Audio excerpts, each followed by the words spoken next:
Hello, I am JVH, editor of HIFICLUBE.NET, and I hope you are all well and safe. I thank you so very much for watching this video.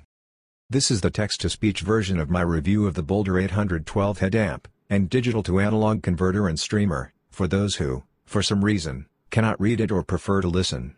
Thank you for listening, and I hope you enjoy it. It looks like a Boulder 866 amplifier miniature.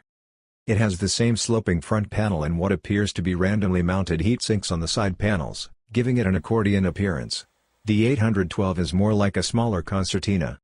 The 866 has an OLED display, whereas the 812 has a magnet-held flap that, when removed, reveals the 4 headphone connections, 6.3 jack, 3.75mm jack, 4-pin XLR and Pentacon 4.4mm, both balanced.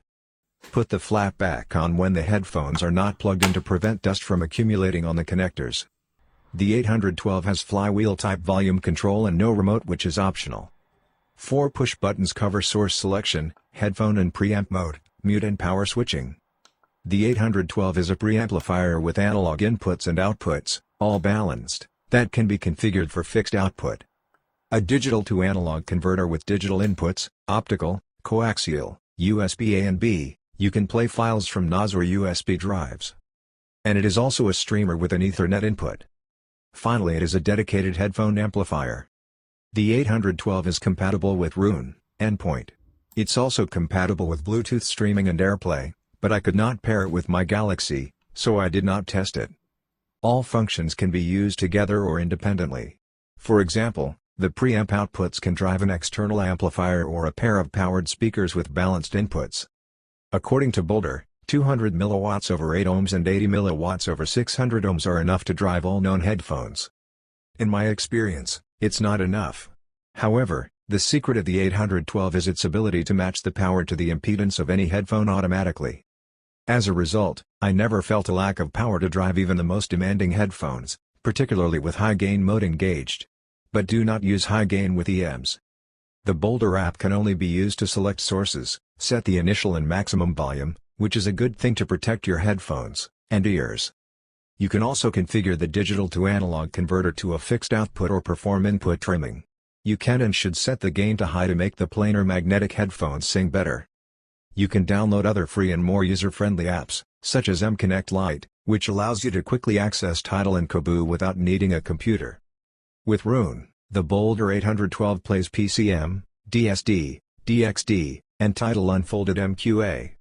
Roon solves all mathematical equations by upsampling everything to 352.8 kHz, or downsampling if the resolution is higher like 384 kHz. DSD64 is also converted directly to 352.8 kHz, whereas DSD128 is downsampled to DSD64 and then converted to 352.8 kHz. The same applies to DSD512.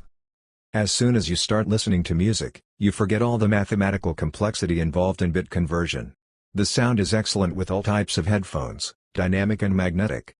I used my Sonos Faber Prima, the Hi-Fi Man 1000 and a pair of new T Plus A Solitaire PSC, and everything sounded just great.